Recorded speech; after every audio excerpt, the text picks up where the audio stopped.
মই কেৱল পদব্ৰজে অহা নাই, চুচৰি ফুৰিছোঁ। আঁঠু কাঢ়ি সেৱা কৰি মাতৃভূমিৰ চৰণ চুমিছোঁ। সত্ৰ, নামঘৰ, গুৰুদ্বাৰ, মছজিদ, গীৰ্জা মন্দিৰত তীৰ্থ স্নান কৰি মই তপস্যাত বহিছোঁ।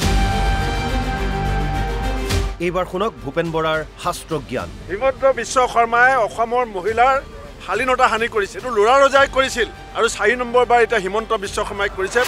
মুখ্যমন্ত্ৰীক আক্ৰমণ কৰিবলৈ গৈ এইবাৰ শাস্ত্ৰ জ্ঞান দিলে ভূপেন বৰাই। মুখ্যমন্ত্ৰীয়ে নাৰীৰ শালীনতা হানিৰ অভিযোগ তুলি মন্তব্য কৰিবলৈ যাওঁতেই ভূপেন বৰাৰ মুখত আখৈ ফুটাৰি ফুটিল শাস্ত্ৰৰ কথা। 15 বছৰ তেওঁ মন্ত্ৰী আছিলে, তেওঁ কি ধৃতৰাষ্ট্ৰৰ ভূমিকাত আছিল নেকি? তেওঁ যিবিলাকক চাকৰি দিছিলে ফটো আছে, সেই মহিলাখিনি আজি তেওঁ সন্দেহ আৰু অবিশ্বাসৰ আৱৰ্তলৈ ঠেলি দিছে নে নাই দিয়া? নাই কোৱা বিপ্লৱ শৰ্মাই, হিমন্ত বিশ্ব শৰ্মাই কৈছে। হিমন্ত বিশ্ব শৰ্মাই অসমৰ মহিলাৰ শালীনতা হানি কৰিছে, সেইটো ল'ৰা ৰজাই কৰিছিল আৰু 4 নম্বৰবাৰ এতিয়া হিমন্ত বিশ্ব শৰ্মাই কৰিছে।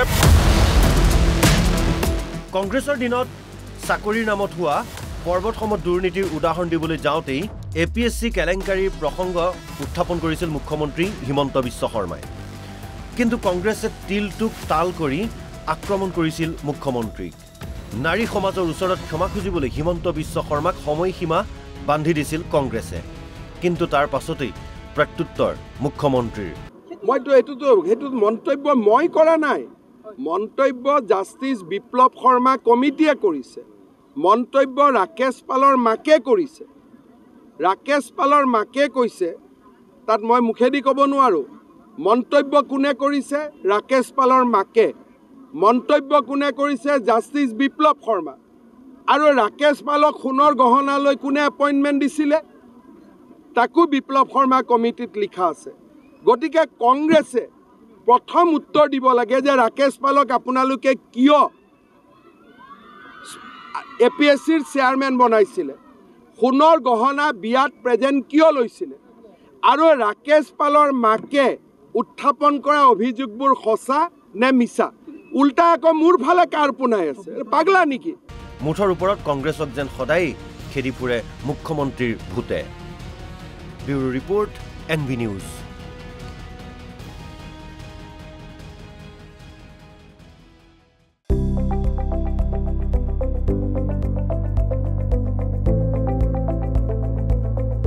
NB নিউজ, সহজ সৰল ভাষাত নৱভাৰতৰ কথা।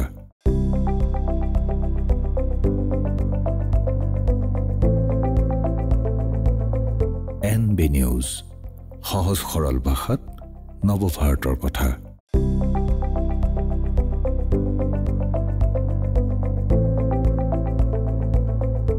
NB নিউজ, সহজ সৰল ভাষাত নৱভাৰতৰ কথা।